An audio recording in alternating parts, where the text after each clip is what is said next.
கர்த்தருடைய பரிசுத்த நாமத்துக்கு மகிமை உண்டாவதாக. ஆண்டவரும் இரட்சகருமாய் இயேசு கிறிஸ்துவின் நாமத்தினால் இந்த 2026 வருடம் 1ஆம் நாள் உங்களை வாழ்த்தி ஆசீர்வதிக்கிறேன். இந்த வருஷத்துல கர்த்தர் நமக்கு கொடுக்கிற வாக்குத்தத்தம் ஏசாயா தீர்க்க தரிசன புஸ்தகம் 60வது அதிகாரம் 20வது வசனத்தின் ஒரு பகுதி. கர்த்தர் சொல்லுகிறார், கர்த்தரே உனக்கு நித்திய வெளிச்சமாய் இருப்பார், உன் துக்க நாட்கள் முடிந்து போ. கர்த்தரே உனக்கு நித்திய வெளிச்சமாயிருப்பார், உன் துக்க நாட்கள் முடிந்து போம் என்று கர்த்தர் சொல்லுகிறார். இந்த வார்த்தையின் வெளிச்சத்துல நாம வாழும் பொழுது, இந்த வார்த்தையின் வல்லமை நம்முடைய வாழ்க்கையில வெளிப்படும் பொழுது, இந்த வார்த்தை நம்முடைய வாழ்க்கையில பலிக்கும் பொழுது, இந்த வருஷம் முழுக்க இந்த வார்த்தையினாலே கர்த்தர் நம்மை நடத்தும் பொழுது, இந்த வார்த்தைக்கு, இந்த வசனத்துக்கு நாம் சாட்சியாக தேவ சமூகத்துல நிற்போம். அருமையான தேவ பிள்ளைகளே, எந்த சூழ்நிலையில இந்த வேத வசனம் சொல்லப்பட்டிருக்கிறது என்பதை சில சூழ்நிலைகள் வழியாக, சில வேத பகுதிகள் வழியாக நாம பார்ப்போம். நம்முடைய சூழ்நிலையை கர்த்தர் அறிந்திருக்கிறார். நம்முடைய போராட்டங்களை, நம்முடைய துக்கங்களை, நம்முடைய பாடுகளை, நம்முடைய வேதனைகளை, வெளியிலே சொல்ல முடியாத மன மடிவுகளை, மன உளைச்சல்களை, மன பாரங்களை கர்த்தர் அறிந்திருக்கிறார். உங்களுடைய பிரயாசங்கள் கர்த்தருக்கு தெரியும். நீங்கள் தேவனுக்காக வைராக்கியமாய் நிற்பது கர்த்தருக்கு தெரியும். நீங்க தேவனையே நம்பி இருப்பது கர்த்தருக்கு தெரியும். நீங்க தேவனுக்காக காத்திருப்பது, கர்த்தர் ஏதாகிலும் செய்ய மாட்டாரா, கர்த்தர் ஏதாகிலும் அற்புதம் செய்ய மாட்டாரா என்று கர்த்தருக்காக காத்திருப்பதை கர்த்தர் அறிந்திருக்கிறார். அதை அறிந்துதான் ஆண்டவர் சொல்லுகிறார், இந்த வருஷத்துல, இந்த 2026 வருஷத்துல தானே உங்க துக்க நாட்கள் எல்லாம் முடிந்து போக போகிறது. உங்க துக்க நாட்கள் முடிந்து மகிழ்ச்சியும் சந்தோஷமும் உங்களை நிரப்ப போகிறது. கர்த்தர் மகிழ்ச்சியினால, சந்தோஷத்தினால, இருதய பூரிப்பினால உங்களை நிரப்ப போகிறார். ஒரு சில வேத பகுதிகளின் வெளிச்சத்துல இந்த வசனத்தை நாம ஆராய்ந்து பார்ப்போம். முதலாவதாக 1 சாமுவேல் புஸ்தகம் 1ஆம் அதிகாரத்துல ஒரு வேத பகுதியை நம்ம பார்க்க முடியும். இங்கே எல்கானா என்கிற ஒரு மனுஷனை பற்றி வேதம் சொல்லுகிறது.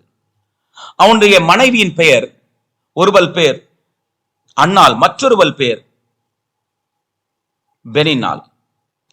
அன்னாளுக்கு பிள்ளைகள் இல்லாதிருந்தது என்பதை நாம இந்த வேத பகுதியில வாசிக்கிறோம்.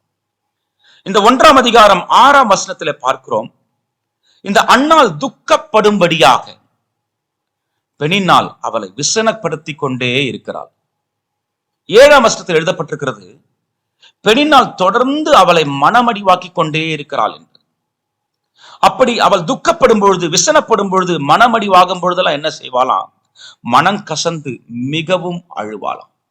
மனம் கசந்து மிகவும் அழுது கர்த்தரை நோக்கி விண்ணப்பம் பண்ணி கொண்டிருக்கிறார். அருமையான தேவ பிள்ளைகளே, அன்னாளுடைய சூழ்நிலையை கர்த்தர் அறிந்திருந்தார். அன்னாளுடைய விசனம், அன்னாளுடைய துக்கம், அன்னாளுடைய மனமடிவை கர்த்தர் அறிந்திருந்தார். வேதவசனத்தில் எழுதப்பட்டிருக்கிறது, இந்த துக்கத்தின் மத்தியிலும் கூட, இந்த பாடுகள் உபத்திரவத்தின் மத்தியிலும் கூட, இந்த மனமடிவு உண்டாக்குகிற சூழ்நிலையின் மத்தியிலும் கூட அன்னாள் தேவனுடைய ஆலயத்துக்கு வருகிறதை இந்த வேத பகுதியில நாம பார்க்கிறோம். தேவ ஆலயத்துல வந்து தேவ சமூகத்துல இருதயத்தை ஊற்றி மனம் கசந்து அழுது, ஆண்டவரே என் சூழ்நிலையை மாற்ற மாட்டீரா, என் வேதனையை நீக்க மாட்டீரா, எனக்கு ஒரு அற்புதம் செய்ய மாட்டீரா என்று தேவ சமூகத்துல மற்றவர்களுக்கு தெரியாத விதத்துல, வாய் திறந்து பேசவில்லை என்றாலும் இருதயத்தை ஊற்றி தேவ சமூகத்தை, இருதயத்தில் இருக்கிறதெல்லாம் வேதனையோடு தேவ சமூக தேவனோடு பேச ஆரம்பிக்கிறார். அருமையான தேவ பிள்ளைகளே, ஆண்டவர் இந்த அன்னாளை ஆசீர்வதித்தார் என்று வேதம் சொல்லுகிறது. அந்த தேவாலயத்தில் இருந்த ஆசாரியன் மூலமாக ஆண்டவர் அவளுக்கு பதில் தருகிறார். அவளுடைய துக்கம் எல்லாம் மாறி போகிறது. அந்த துக்கத்திற்கு முடிவு உண்டாகிறது.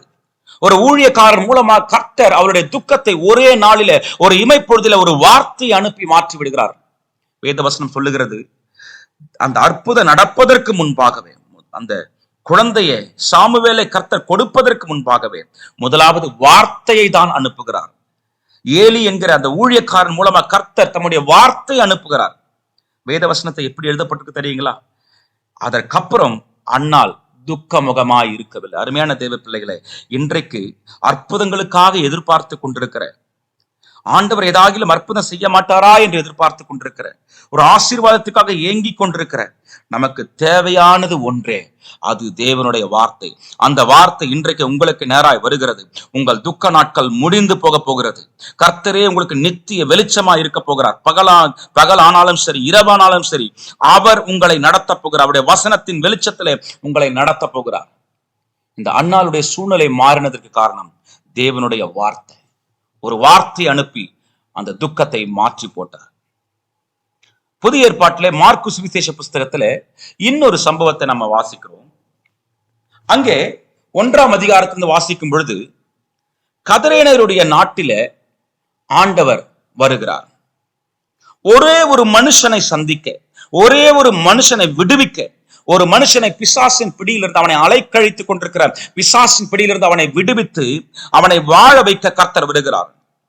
அந்த கடலின் ஒரு பகுதியிலிருந்து சீஷர்களோடு சேர்ந்து படகை எடுத்துக்கொண்டு அந்த கடலுடைய மறுகரைக்கு ஆண்டவர் வருகிறார். அருமையான தேவ பிள்ளைகளே, இந்த வேத வசனத்தை நீங்க, இந்த வேத பகுதியை நீங்க கவனமாய் வாசிக்கும் பொழுது ஒரு காரியத்தை தெரிந்து கொள்ளலாம். ஒரே ஒரு மனுஷனுக்கு ஊழியம் செய்யும்படி, ஒரே ஒரு மனுஷனை விடுதலை ஆக்கும்படி ஆண்டவர் பிரயாசப்பட்டு அந்த கடலின் ஒரு பக்கத்திலிருந்து மறுபக்கத்துக்கு வந்து அவனை விடுதலை ஆக்குகிறார் என்பதை நம்ம பார்க்கிறோம். அருமையான தேவ பிள்ளைகளே, அருமையான தேவ பிள்ளைகளே, உங்கள் ஒருவரை தேடி இன்றைக்கு கர்த்தர் வருகிறார். நீங்கள் ஒருவரா இருந்தாலும், ஒருவேளை உங்க குடும்பத்துல ரட்சிக்கப்பட்ட ஒரே நபர் நீங்களா இருக்கலாம். ஒருவேளை உங்க குடும்பத்துல, உங்களுடைய சந்ததியில, உங்களுடைய இனஜன பந்துக்கள் மத்தியில, உங்களுடைய நண்பர்கள் மத்தியில பிசாசின் பிடினால, மாந்திரிகத்தினால பாதிக்கப்பட்டிருக்கிற ஒரே ஒரு நபர் நீங்களா இருக்கலாம்.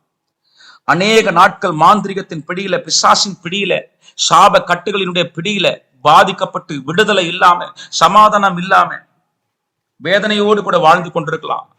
இந்த பிசாசின் பிடி, இந்த மாந்திரிக கட்டு, இந்த சாப கட்டு உங்களுக்கு துக்கத்தை உண்டாக்கி கொண்டிருக்கலாம். எப்பொழுது விடுவிக்கப்படுவோமோ, என்றைக்கு விடுவிக்கப்படுவோமோ. அநேகந்திர நீங்க பிரயாசப்பட்டிருக்கலாம், அநேக இடத்துல நீங்க போய் நின்று கொண்டிருக்கலாம். இன்றைக்கு உங்களை பார்த்துதான் கர்த்தர் சொல்லுகிறார், உங்கள் துக்க நாட்கள் முடிந்து போகிறது. உங்கள் துக்க நாட்கள் முடிந்து போகிறது. நீங்கள் விடுதலை பெற்றுக்கொள்ள வேண்டிய காலம் வந்திருக்கிறது.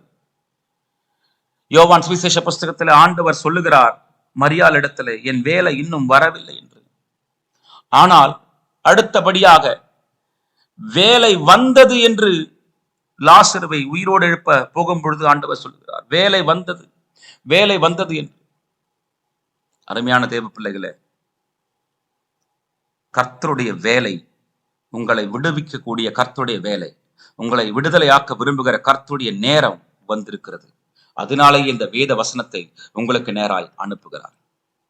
அதே மார்க்கு சுவிசேஷ புஸ்தகம் 5ஆம் அதிகாரம் 25 29 வசனம் வரைக்கும் வாசிக்கும் பொழுது, பெரும்பாடுள்ள ஸ்திரீயை பற்றி, ரத்தப்போக்கு, உதிரப்போக்குள்ள ஒரு ஸ்திரீ, சரீரத்திலிருந்து ரத்தம் வெளியேறி கொண்டே இருக்கிற ஒரு வியாதியினால பாதிக்கப்பட்ட ஒரு சகோதரியை பற்றி எழுதப்பட்டிருக்கிறது. 26ஆம் வசனம் சொல்லுகிறது, அவள் அநேக வைத்தியர்களால் மிகவும் வருத்தப்பட்டு தனக்கு உண்டானவைகளை எல்லாம் செலவழித்தும் சற்றாகிலும் குணமடையாமல் அதிக வருத்தப்படுகிற பொழுது. அருமையான தேவ பிள்ளைகளே, இந்த சகோதரனுடைய சூழ்நிலை கொஞ்சம் யோசித்து பாருங்களேன். இவள் அந்த வியாதி நிமித்தமாய் தன்னுடைய சரீரத்தில் இருந்த எல்லா ஆரோக்கியத்தையும், எல்லா பலத்தையும் இழந்து விட்டாள். அவள் தன்னிடத்தில் இருந்த எல்லா பொருளாதாரத்தையும், பணத்தையும் இழந்து விட்டாள். அது மாத்திரமல்ல, அவளுக்கு இருந்த எல்லா நம்பிக்கையும் இழந்து போயாச்சு. ஆரோக்கியம் போச்சு, பணமெல்லாம் செலவழிஞ்சு போச்சு, இருந்த நம்பிக்கை, வாழ்வோமா என்ற நம்பிக்கையே முற்றிலும் அகன்று போயிருச்சு. இப்படிப்பட்ட சூழ்நிலையில மரணத்தை எதிர்பார்த்து காத்து கொண்டிருந்த, எப்பொழுது மரிப்போம் என்று நினைத்து கொண்டிருந்த அந்த சகோதரியுடைய வாழ்க்கையில் ஆண்டவர் அற்புதம் செய்தார். எப்படியானால் அவளுக்கு இயேசுவை பற்றி அறிவிக்கப்பட்டது. அவளுக்கு இயேசுவை பற்றி அறிவிக்கப்பட்டது. ஆண்டவரை பற்றி அவள் கேள்விப்பட்ட வார்த்தையின் மூலமாய் ஆண்டவரை பற்றி கேள்விப்பட்ட அந்த வார்த்தை அவளுக்குள்ள நம்பிக்கை கொடுத்தது. அந்த நம்பிக்கை அவள் தன்னுடைய இருதயத்துல வைக்காம வாய் திறந்து பேசிக்கொண்டே இருந்தார். கர்த்தர் என்னை தொட்டு சுகமாக்குவார், நான் அவருடைய வஸ்திரத்தையாகிலும் தொட்டா சுகமாயிடுவேன் என்று சொல்லிக்கொண்டே இருந்தார். ஆண்டவர் அவளுடைய துக்கத்தை மாற்றினார். உன் வேதனை நீங்கி சுகமாயிரு என்று சொல்லி அவளுடைய துக்கத்தை ஆண்டவர் மாற்றினார். எப்படி அந்த கதிரேனுடைய தேசத்துல ஒரே ஒரு மனுஷனுக்கு உதவி செய்யும்படி லேகியோன் பிசாசு 2000 பிசாசுகளுக்கு மேல 2000 பிசாசுகளுக்கு மேல பிடிக்கப்பட்டிருந்த ஒரு மனுஷனை விடுதலையாக்கும்படி ஆண்டவர் எப்படி அவனை தேடி சென்று அந்த பிசாசின் பிடியிலிருந்து விடுதலையாக்கி அவன் துக்கத்தை சந்தோஷமாய் மாற்றினாரோ, அதே போல இதே அதிகாரத்தில் எழுதப்பட்டிருக்கிறது. 12 வருஷமாய் பெரும்பாடோடு, இரத்தப்போக்கோடு, உதிரப்போக்கோடு, வேதனையோடு வாழ்ந்து கொண்டிருந்த அந்த சகோதரிய வாழ்க்கையில ஆண்டவர் வந்தார். அவரை தொட ஆண்டவர் வாய்ப்பு கொடுத்தார். இந்த சகோதரி இயேசுடைய வஸ்திரத்தின் ஓரத்தை தொட்ட மாத்திரத்துல உதிரப்போக்கு நின்று போனது. அவள் வேதனை நீங்கி ஆரோக்கியம் அடைந்ததை சரீரத்துல உணர்ந்தாள்.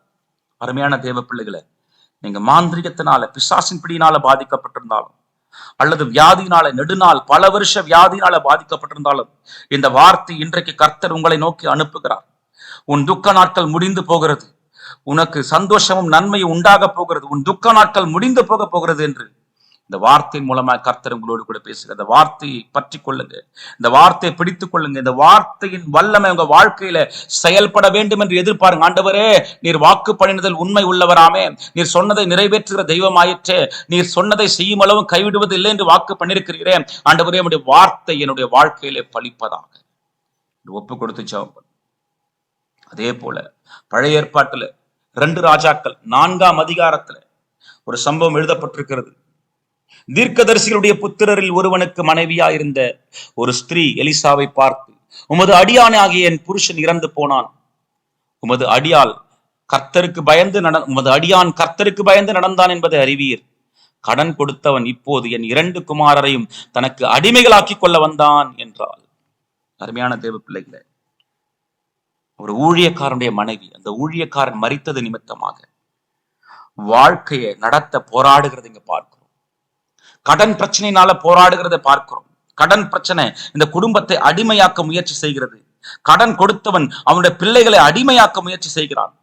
அந்த இடத்துல எலிசா என்கிற மனுஷனை ஆண்டவர் அனுப்புகிறார்.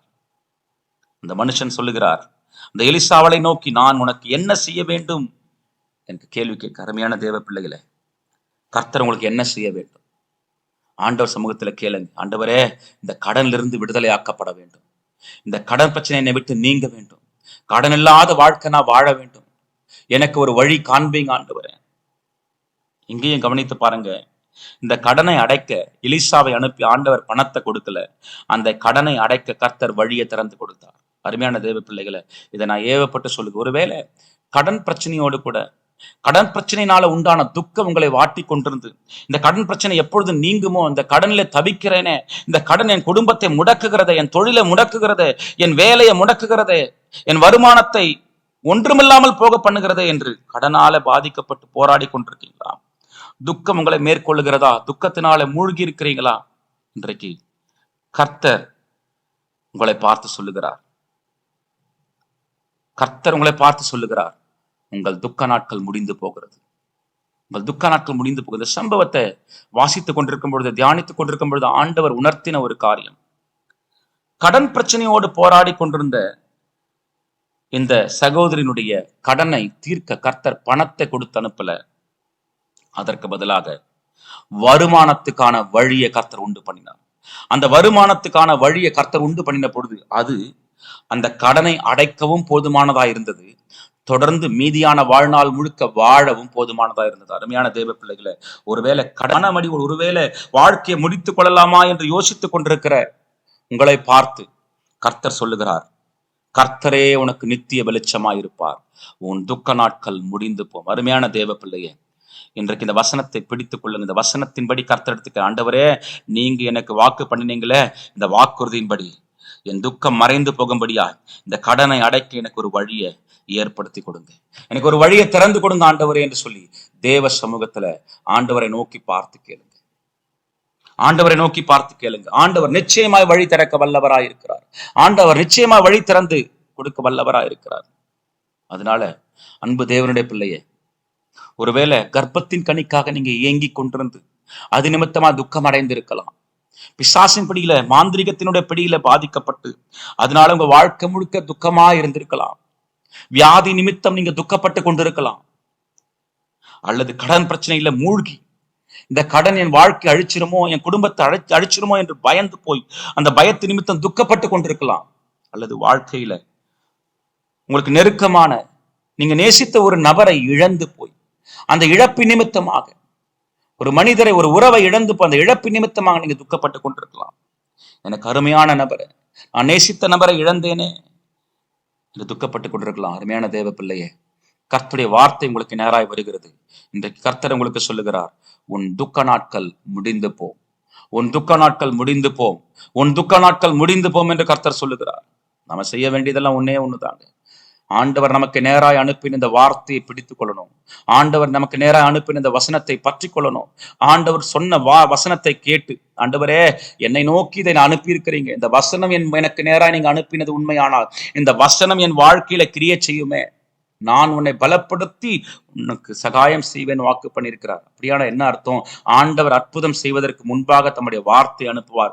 இன்றைக்கு தற்செயலாய் அல்ல, தேவ சித்தத்தின்படி, தேவ தீர்மானத்தின்படி தான் இந்த வசனம் உங்களுக்கு நேராய் வருகிறது. இந்த சத்தத்தை நீங்க கேட்பீர்களானால், இந்த செய்தியை நீங்க பார்ப்பீர்களானால், இந்த வசனத்தை நீங்க கேள்விப்படுவீர்களானால் தற்செயலாய் நடக்கிற காரியம் அல்ல. கர்த்தர் உங்களை முன்குறித்து உங்களுக்கு நேராய் இந்த வார்த்தை அனுப்பி இருக்கிறார். இந்த வசனம் உங்க இருதயத்துல படுகிற மாத்திரத்துல அது உங்களுக்குள்ள விசுவாசத்தை உண்டு பண்ணும். இந்த வசனத்தை பற்றி கொள்ளுங்க, வசனத்தை பிடித்துக் கொள்ளுங்க, வசனத்தை கிளைம் பண்ணுங்க. ஆண்டவரே இந்த வசனத்தின்படி என் வாழ்க்கையில செயல்படுங்கப்பா, இந்த வசனத்தின்படி என் வாழ்க்கையில செயல்படுங்க, இந்த வசனத்தின் வல்லமை என் வாழ்க்கையில வெளிப்படுவதாக சுவாமி, இந்த வசனம் என் வாழ்க்கையில ஒரு அற்புதத்தை கொண்டு வரட்டும் ஆண்டவரே, இந்த வசனம் என் வாழ்க்கையில பலிக்கட்டும் ஆண்டவரே, இந்த வசனத்துக்கு சாட்சியா நான் நிற்கணும் ஆண்டவரே என்று சொல்லி தேவ சமூகத்துல மன்றாடி ஜெபம் பண்ணுங்க. இந்த வருஷத்துல தானே, இந்த வருஷம் முடிவதற்குள்ளாக உங்க சூழ்நிலை தலைகீழாய் மாறும், உங்க இருதயம் அதிசயப்பட்டு பூரிக்கும், உங்க தலை உயர்த்தப்படும், உங்க வேதனை எல்லாம் நீங்கும், உங்கள் துக்கங்கள் எல்லாம் மாறும். நீங்க கர்த்தருக்கு சாட்சியாய் மாறுவீர்கள். எந்த இடத்துல தாழ்த்தப்பட்டீர்களோ, எந்த இடத்துல தள்ளப்பட்டீர்களோ, எந்த இடத்துல அவமானப்பட்டீர்களோ, எந்த இடத்துல தலை குனிந்தீர்களோ, அதே இடத்துல அந்த ஜனங்கள் மத்தியிலே கர்த்தர் உங்க தலையை உயர்த்துவார். கர்த்தர் உங்கள் தலையை உயர்த்துவார். உங்களை அவருக்கு, அவருடைய கிருபைக்கு சாட்சியா நிறுத்துவார். இதை செய்வது கர்த்தருடைய இருதயத்துக்கு பிரியம். இதை செய்வது கர்த்தருடைய இருதயத்துக்கு பிரியமாயிருக்கிறது. அருமையான தேவ பிள்ளையே, இந்த வசனத்தின்படி ஆண்டவரை நோக்கி பாருங்க. இந்த வசனத்தை எனக்கு நேரா அனுப்பின தெய்வமே உமக்கு நன்றி என்று சொல்லுங்க. கடந்த வருஷம் முழுக்க காத்த தெய்வம் இந்த வருஷத்திலையும் நமக்கு அற்புதம் செய்து இந்த வருஷம் முழுக்க நன்மையினால நம்மை நிரப்பி, விடுவிக்கப்பட வேண்டிய காரியங்களில விடுவித்து, பலப்படுத்தப்பட வேண்டிய காரியங்களில் நம்மை பலப்படுத்தி, உயர்த்தப்பட வேண்டிய காரியங்களில் நம்மை உயர்த்தி, அவருடைய கிருபைக்கு, மகிமைக்கு, புகழ்ச்சியாக, சாட்சியாக நம்மை நிறுத்துவாராக. ஜெபிப்போமா? கிருபையுள்ள அன்பு தகப்பனே, உயிர்த்தெழுந்த இயேசு கிறிஸ்துவின் வல்லமையுள்ள நாமத்தினாலே ஆண்டவரே, இந்த 2026 வருஷம் 1ஆம் தேதியில நாங்கள் ஜெபிக்கிறோம், ஒருமனப்பட்டு ஜெபிக்கிறோம் தகப்பனே. ஆண்டவரே, இந்த சத்தத்தை கேட்டுக்கொண்டிருக்கிற ஒவ்வொரு தேவ பிள்ளைக்கும், ஒவ்வொரு சகோதரனுக்கும், சகோதரிக்கும், ஒவ்வொரு வாலிப பிள்ளைக்கும், ஒவ்வொரு சிறு பிள்ளைக்கும் ஆண்டவரே, ஆண்டவரே மக்கு ஸ்தோத்திரம் கர்த்தா, நீர் இறங்குவீராக, மனம் இறங்குவீராக. இந்த வசனத்தின் வல்லமை உங்க வாழ்க்கையில பழிப்பதாக தகப்பனே, இயேசு கிறிஸ்துவின் நாமத்தினாலே ஆண்டவர் நித்திய வெளிச்சமாய் இவர்களுக்கு இருந்து இவர்கள் துக்க நாட்களை முடிந்து போக பண்ணுங்கப்பா. ஆண்டவரே மக்கு ஸ்தோத்திர. சஞ்சலமும் தவிப்பும் ஓடி போவதாக, சஞ்சலமும் தவிப்பும் ஓடி போவதாக. ஆண்டவரே மக்கு ஸ்தோத்திர. நித்திய மகிழ்ச்சி இவர்கள் தலையின் மேல் தங்குவதாக. ராஜாவே, உம்முடைய கரத்தில் ஒப்பு கொடுத்து ஜெபிக்கிறோம், ஆசீர்வதிப்பீராக. ஆண்டவராக இயேசு கிறிஸ்துவின் நாமத்தில் ஜெபிக்கிறோம், ஆசீர்வதிக்கிறோம் நல்ல பிதாவே. ஆமேன், ஆமேன், ஆமேன். Wish you happy new year. Amen.